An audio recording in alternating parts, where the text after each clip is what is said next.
ओम साईं राम। आज का दिन मेरे लिए बहुत विशेष है क्योंकि आज मुझे पवार काका के बारे में बताने के लिए कहा गया है।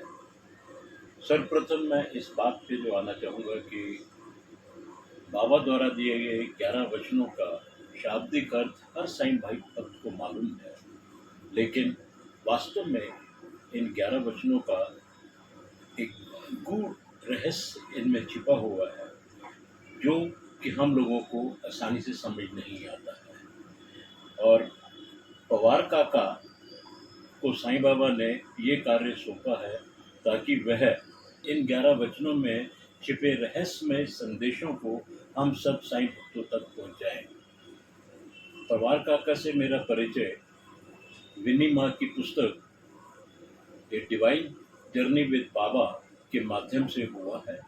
इस पुस्तक में विनी माँ ने बाबा द्वारा दिए गए 11 वचनों का जो व्याख्यान पवार काका ने दिया है उनका भरपूर जिक्र किया है।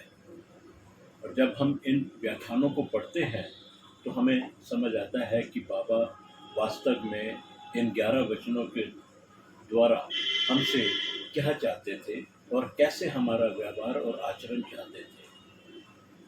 जब इन व्याख्यानों को पढ़ा तो मेरे मन में ये इच्छा जागृत हुई कि पवार काका से मैं मिलूं, पर इस इच्छा को पूर्ण करने में बाबा ने 2.5 वर्ष लिए हैं। और हाल ही में 27 मई 2023 को साईं सरोवर हिंदी एडिशन के विमोचन कार्यक्रम में मुझे बाबा ने ये मौका दिया कि मैं पवार काका से मिलूं।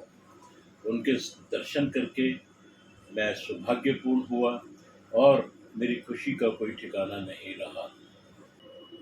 पवार काका द्वारा दिए गए व्याख्यानों 11 वचनों के व्याख्यानों को हम पढ़ते हैं तो ये हमारा आध्यात्मिक प्रगति में मार्गदर्शन करते हैं।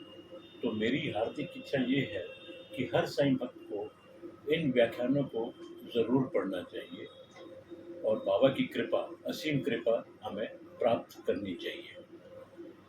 धन्यवाद। ओम साईं राम। Sai bless you.